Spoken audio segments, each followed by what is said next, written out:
Welcome back to Stu Man Rides. We're going to talk about trail braking today, kind of finish off this series that we're doing on braking. And so I'm standing here at Chuckwalla Valley Raceway at the entrance to Turn 4. And this is a fantastic candidate for trail braking. So I figured it was a good place to kind of give you an explanation of what trail braking is, what corners it's best suited for, and why you might want to use it as opposed to normal braking that we talked about in our last video. So let's talk a little bit about trail braking.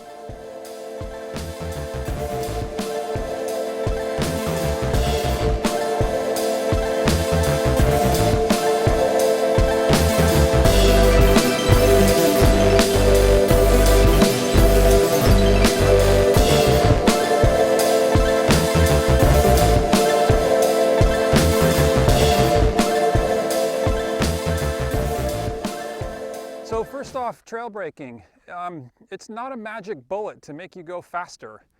It will not shave seconds off your lap times. It's another tool in your toolbox, and it's a valuable tool if you use it correctly, but it can also be a detriment if you use it incorrectly. A lot of riders, when they first learn to trail brake, tend to overuse it. So it's a technique that applies to very specific types of corners, and it's not something that you actually want to do in every corner. If you're trail braking deep into each corner, you're later on the gas and you're not coming off those corners as fast as you could be. So when people first learn to trail brake and get this tool in their toolbox, they become kind of enamored with it and tend to overuse it, and you can get what I like to call hung up on the brakes going into the corner. So there's a lot of corners that we spoke about in our last video where the goal for that corner is to get off the brakes as soon as you can, right? You want to get your braking done, get off the brakes and get back to the gas so that you can throttle through the corner, build speed early and drive off. The thing about trail braking is once you get comfortable with it, people tend to overuse it and end up trail braking into corners that may not benefit them, right? And what happens is because you become comfortable scrubbing speed on the entrance to the corner, you kind of get hung up on the brakes and you end up braking until you feel comfortable, right? So you're going into a corner at a high rate of speed, you're hanging on that brake lever until you feel like you've gotten the speed tapered down, and that could be, you know, close to the apex, past the apex by the time that you feel comfortable, right? So it's better to have a goal, like have some purpose for the way that you structure your braking. If the corner doesn't dictate trail braking, then your goal should be to release that brake lever as soon as you can, not hang on to that brake lever deep into the corners. So I wanted to kind of give that primer because I feel that, yeah, I think that it can be overused, right? You want to use trail braking where it's appropriate. You want to use normal braking where it's appropriate. What is trail braking? Let's define it. All right, we define normal braking as trying to release the brake lever as you turn the motorcycle so that once you get the motorcycle turned, you're completely off the brakes, right? So that's what we defined as normal braking. So trail braking is very similar with the exception that you're holding on to the brake lever past the point where you've established your lean angle.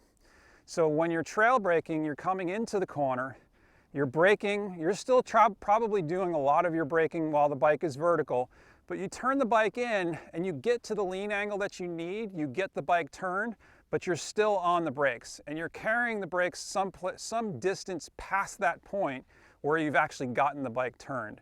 So that's trail braking, right? So as opposed to normal braking, you're off the brake when you hit your lean angle. Trail braking, you're still on the brake some point after you've established that lean angle, right? So there's certain degrees of trail braking. Some trail braking corners, you're going to trail the brakes really super deep into the corner, well past the point where you have your lean angle established, like the one behind me.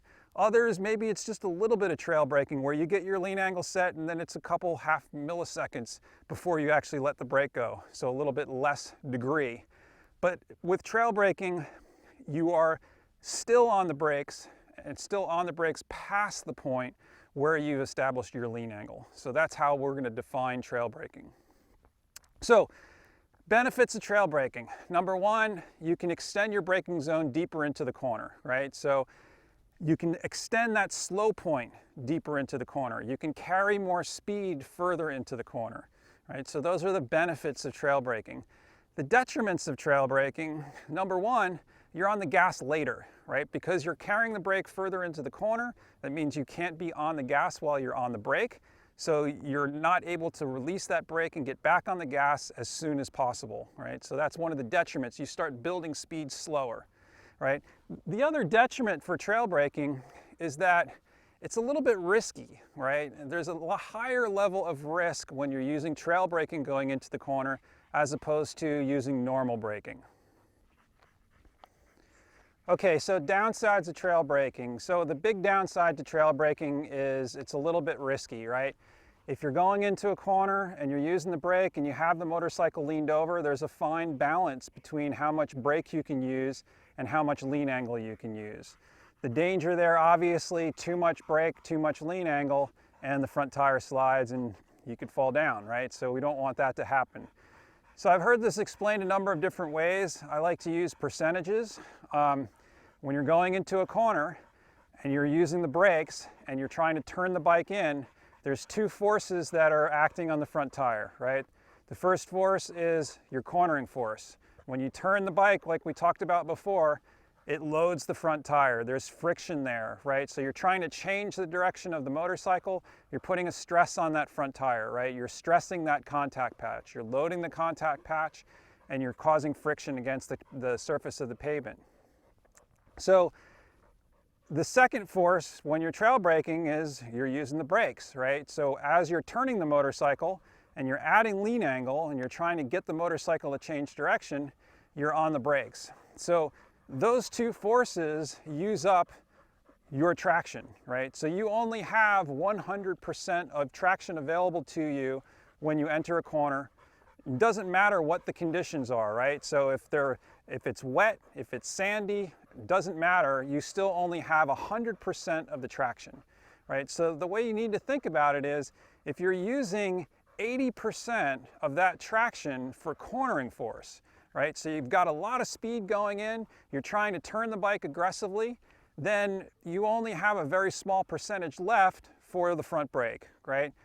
Conversely, if you're going in and you're not trying to turn the bike as aggressively, you're taking maybe a little bit longer to turn the bike, you're not using as much force on that front tire to turn the bike, then you have more available for braking. So going by percentages, you can only have 100%, right? So if you're using 80% for turning force, then you got 20% left for braking. If you're using 40% for turning force, then you got 60% left that you can still be on the brakes. So if you think of it that way, you just have to be a little bit careful, right? So if you use too much brake, too much lean angle, too much turning force all at once, then the front tire is going to get overwhelmed and it's going to slide, right? So that's the downside to trail braking, is you have to balance those forces, right? It's a little bit more delicate. With normal braking, the risk there is pretty low because you're getting off the brake while you're turning the motorcycle. So you can turn the motorcycle aggressively. You can use all of those percentages for turning the bike, and you're not worried because you're not really using a whole lot of brake there, right? So there's a little bit less risk. When you're trail braking, there's a little bit more risk because you're carrying that brake in. You're expecting or asking more of the front tire when you're trail braking. So let's talk about what corners are most appropriate for trail braking. So trail braking is appropriate for any corner that you're not going to want to drive off of it. For corners that are followed by another corner, corners that have a super long radius, you can trail brake into the beginning of the corner and then drive off of the corner. So you can trail the brakes deeper into corners that have a very long radius. So something, 180 degrees or greater, those are typically good candidates for trail braking as long as the entry and the exit of the corner has a fairly large radius. If it's a really tight 180 degree hairpin, you might be better off setting your entry speed or setting your slowest point in the corner a little bit earlier and trying to drive off it, maybe using more of a point and shoot technique.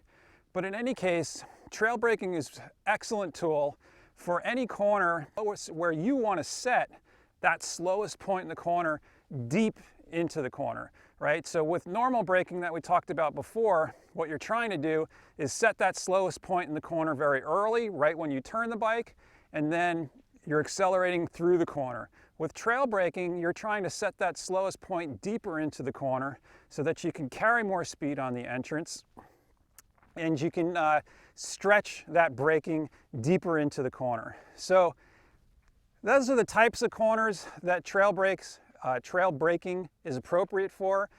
Anything greater than 180 degrees that has a fairly decent radius to it, any corner that's followed by another corner, or any corner in general that you can't really drive off of. Corners with a gradual entry are best suited for trail braking. Which corners on this track might we want to trail brake? So again, we'll start on the front straight. Turn 1, absolutely. You can trail brake all the way through it. In fact, you probably don't release the brake until you get into turn 2, and that would be your normal braking for turn 2, right? Because you're going to release the brake and get right back on the gas. So you trail brake the shit out of turn 1. Turn 4, excellent candidate for trail braking. The entrance to the corner is very gradual. It's pretty constant radius. You got a super short straightaway here followed by another corner. So you're not really going to try and drive out of this thing because you're only going to have to slow down again for turn 5. So you can trail brake into turn 4 almost all the way until you get to your apex, right? I'm probably releasing the brake just before I actually get to my apex, but I'm establishing my lean angle back here somewhere, and I'm still carrying that brake well into the corner. The big advantage here is if you use normal braking and you set your entry speed here, right, then you're going to be going slow pretty much this whole distance, right, because you can't accelerate really hard through the middle of the corner. So with trail braking, you can set that slower point in the corner much deeper, and you can carry speed from this point all the way into here and make up some lap time there. So turn 4, excellent candidate for trail braking. So with this turn 4 here, the entry to it's very gradual, so you're not trying to aggressively steer the motorcycle going in here. So what you can do is you can use a little bit more brake on the entry to the corner. So that's what makes this a good candidate for trail braking. So as you can see, it's got a very open radius in the beginning of this corner. You come down a straightaway, leading into it, there's sort of a gradual entry, a gradual turn in. And then once you get your lean angle set, you're in this corner for quite some time, right? The entry to the corner is quite gradual. And if you were to turn in somewhere in this neighborhood, right, somewhere down around the 2 or the 1 board, and set your entry speed here, right, it would be a detriment for you because you have all of this entry to the corner where you're going to be kind of putting through it on what some people might call maintenance throttle, or at least a very slight positive throttle. But you can't really gain a lot of speed through the entrance because it's kind of a constant radius. It goes on for a while, and then right after turn 4, there's a 90-degree left-hand corner, turn 5, with basically no straightaway between the two. So it's not like you can drive off of this corner into the next one. So this is a perfect candidate for trail braking. You can come down here, you can get the bike turned pretty early, and then you can set your slow point in the corner very deep into this corner, carry a lot of entry speed. You don't have to brake super hard here. You can carry the brake a little bit lighter and hold it longer into the corner, lengthen that time that you're taking to decelerate, and carry more speed, stretch that slow point of the corner deeper in this turn 4. So let's take a look at trail braking for turns 1 and 4 on the bike. So here we are on the front straight, grab the brake for turn 1, bike is turned to the left, and I basically brake all the way through the turn. I don't release the brake until I turn the bike right for turn 2. Turn 3 here, normal braking, we talked about that in our last video. Now on to the short straight into turn 4, turning the bike to the left, have the lean angle I need, still on the brake, almost all the way to the apex. Then I release the brake and roll on a little bit, but I can't really drive because we head into another corner. So here it is in slow motion, down the front straight, grab the brake for turn 1. This is all the lean angle I need for this corner, so I'm still on the brake past the apex of turn 1, And I don't release the brake until I actually turn the bike right for turn 2. So trail braking all the way through that corner. Turn 3, normal braking, as we spoke about earlier, on the gas early, well before the apex. Here's the apex now, driving off the corner onto the short straight. So now we're heading down into turn 4. We're going to get down close to those braking markers, grab the front brake and turn the bike to the left. So it's a gradual turn in, hard braking here. Now I have my lean angle and I'm still on the brakes. Still on the brakes, almost all the way to the apex. Probably could have carried it even further there if I wanted to. And then rolling on the throttle slightly, but I can't really drive because we have another corner right after it. Turn 6, another good candidate for trail braking because you have another double apex corner. You can't drive between turn 6 and 7, so it's not like you're trying to get back on the gas super fast. So you can trail brake to the apex, maybe even past the apex in turn 6. Turn 8, you can trail brake all the way through turn 8, right? You're not going to get on the gas heading up this hill into an off-camera corner. You might get a little squirt here, but it's nothing to speak of. So if you use normal braking and set your entry speed way back here, then you're going slow this whole distance. So turn 8, you can carry the brake past the apex and up halfway up the hill probably before you release it. We'll check out the video on that. So let's take a look at turn 6 and 8. Trail braking for turn 6, so past the apex there, bike stays leaned over through turn 7. Can't really drive until we actually get on the exit here, so turn 6, a good candidate for trail braking. And now turn 8, on the brakes, I got my lean angle and I'm braking all the way through past the apex and pretty much all the way up the hill into turn 9. So trail braking again all the way through that corner, very similar to turn 1. So here we are in slow motion. We're going to come off turn 5 onto a little short straight. We're going to straighten the bike up and grab the brake pretty much at the same time, leaning it over to the left. I've got the lean angle I need, braking all the way to the apex there. Kind of missed the apex there, but it sets me up a little bit better for turn 7, sets me out a little wider for turn 7. But I'm braking all the way to the apex of turn 6, so well past the point where I had my lean angle established. So here coming into 8, we don't really need a lot of lean angle, and it's a pretty gradual turn in here. So we're going to grab the brake and get the bike turned, and I have my lean angle established pretty much now, and I'm still on the brake past the apex of the corner and almost all the way up to the next corner where I'm going to release the brake like my normal braking. And I have my lean angle established and I'm back on the gas headed down the hill.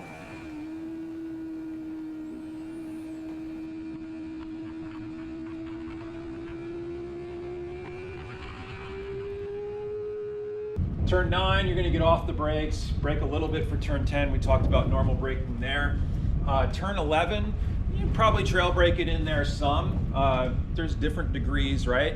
I don't think you're going to carry it super deep, but you could trail it in maybe just slightly past where you have your lean angle established. It's probably closer to normal braking. 12 and 13, not really a whole lot of braking there. 14, as I mentioned earlier, maybe a little bit of trail braking, not a whole lot. 15, normal braking for sure. So not really much trail braking in this next set of corners, maybe a very slight trail brake coming up here. So on the brakes, got the bike turned, hanging on the brake just a little bit going into that turn, but off the brake before the apex and then throttling through. So trail braking, but just to a very small degree. Not much braking there going into the bulls, kind of a safety touch on the brake lever there, probably didn't even need that. Heading down into turn 14, normal braking here, off the brake, on the gas before the apex. Same thing for turn 15, off the brake early, on the gas before the apex. Going into 16 in this direction, you would probably trail brake past your apex almost into the middle of the corner. Again, if you set your entry speed way back here, it's not really going to do you much good because you can't start driving yet. You have to finish this whole big, long 180-degree corner. So why not set your slow point in the corner somewhere even past that first apex, really close to the middle of the corner, so that you can carry a little bit more entry speed in there.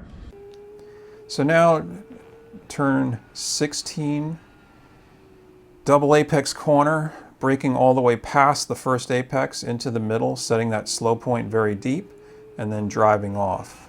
We'll take a look at it in slow motion. So coming off of turn 15, bike's upright, grab the brakes, hard braking on the entry, using the brake past the apex of the first apex, and then releasing after that, rolling on for the second part of the corner and trying to drive off. So those corners, right, they have something in common. They all have a pretty gradual entry into them. They have something immediately following them where you're not really going to exit the corner super fast. So gradual entry, you got another corner right after it, gradual entry, another corner right after it, gradual entry, and a 180-degree double apex corner here. So all of those corners have something in common. So Chuckwalla, probably a bit unusual in that it has so many corners that where you would actually benefit from trail braking. I would say that most racetracks, the majority of the corners you probably would use normal braking in. But in this case, we have quite a few here where you can trail brake. So it's really good to know both tools. And the important thing is you need to look at it analytically and decide, is trail braking going to benefit me in this corner? Because trail braking can become a crutch. If you use it too much, you can end up over braking for a lot of the corners and kind of kill your entry speed. So you do want to be conscious of, are you using trail brake just because you're afraid to go into the corner a little bit faster? Are you causing yourself to be later on the throttle because you're getting hung up on the brakes? Or is trail braking truly benefiting you in that corner where you're actually setting your entry speed or setting your slowest speed in the corner deeper into that corner and maybe carrying a little bit more speed going in? So a lot to think about when you're choosing different braking techniques. Like I said, you want to kind of look at it analytically and choose the one that's going to work best for that corner, and then try to take advantage of what that technique has to offer. If you're using normal braking, you want to get back on that gas as soon as you can. If you're using trail braking, you want to try and carry that brake lightly all the way into the corner and let the bike roll in maybe a little bit faster. So hope that helps. Hope it explains and kind of demystifies braking a little bit. And if you have any questions or comments, please do so on YouTube, and I'll try to answer as many as I can. So thanks a lot for watching the video. I hope you enjoyed it. And if you did, please subscribe to the channel. Throw up a like on there. Throw up some comments. Let me know what sort of stuff you'd like me to see next in some of my upcoming videos, and I'll do my best to accommodate you. So thanks a lot for watching Stu Man Rides.